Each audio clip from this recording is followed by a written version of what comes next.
things for this matchup potentially? Well, I think with both of those guys, just playing a full season and going through being on the road and just the experiences, like you kind of saw it in the first half. I mean, you saw it in the first half of the Michigan game.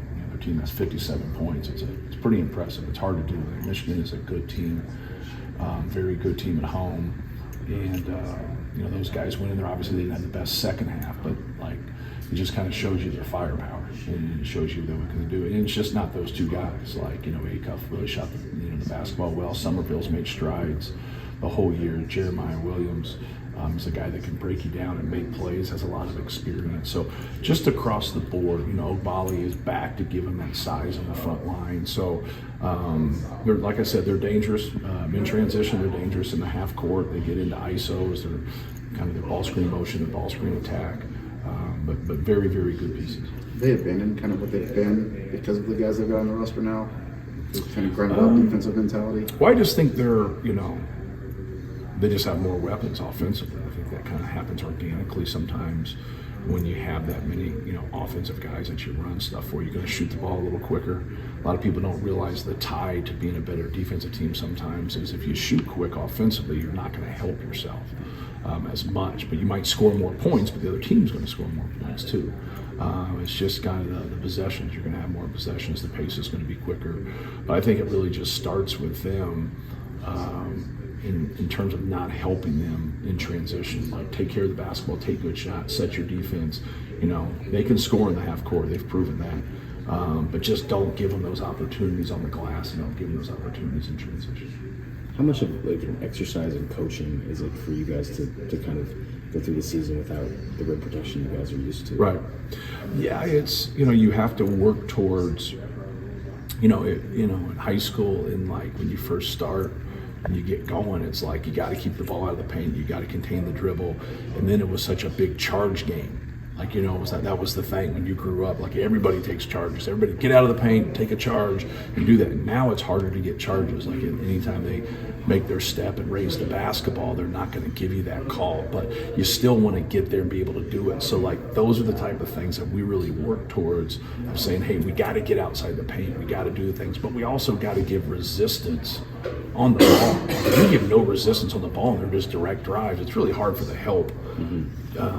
To be there. So we understood that we were going to play that way, when Daniel wasn't in the game. And so we've worked, but then now it's become how we play the whole time.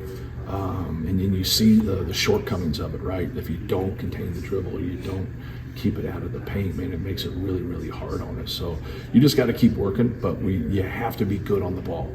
If you stay out of rotations, even though we get into some rotations and we do it on our own, because we're just not going to let them just go one-on-one against us in the post and get us into foul trouble. Cam seemed to be your low man more often against UCLA. Was that just the way that's the way they worked out? Yeah. Because he was guarding Daly, and yeah, it just depends on what you run. Mm-hmm.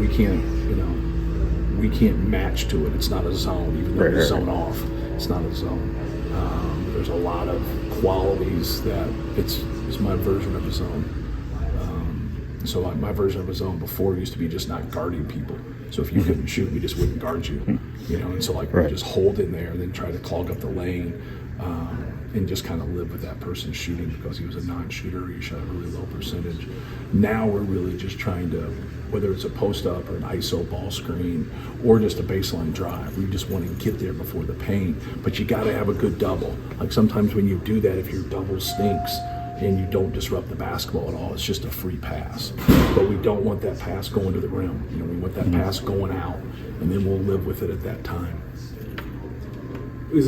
This last game, we always get stuck between making a big deal about things that aren't a big deal, but it seemed like Miles went in earlier both halves. He did. CJ. And that was that matchup based, or was that just based off of you saw something that's been No, I thought he played better in the previous two games, so I put him in earlier.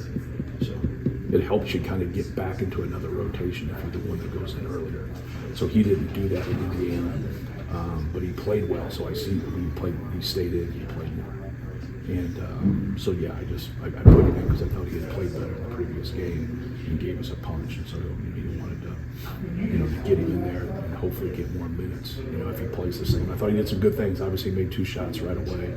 I think he got 2 fouls, if I'm not mistaken, in that first half. So, but no, I thought he did some good things for us. He's just played better, like in more capacities. Would you feel like Making shots to start with, and then just doing other things, defending and like just staying. For us, it's doing our job. Like a lot of times you look and you get off and you say, hey, you should do this, you should do that. And I always talk about the evaluation from a coach. Like, I can't evaluate what you do when we're not consistent in what we do as a team. So that's where our team gets at times. It's like, you got to stick to our rules. So if it's not working, then we can adjust. But I don't know if it's working or not if we don't do our job.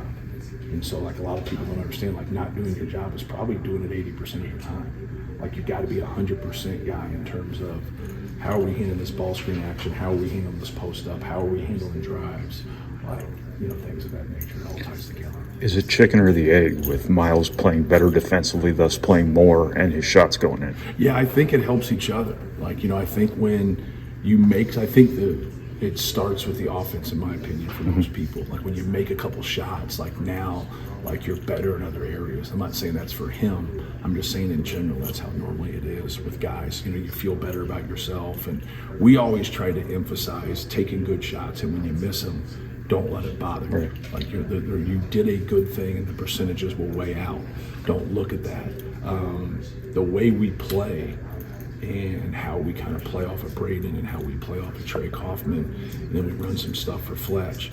Like, the people that can complement them, if they can make shots and they can make plays, it really helps us.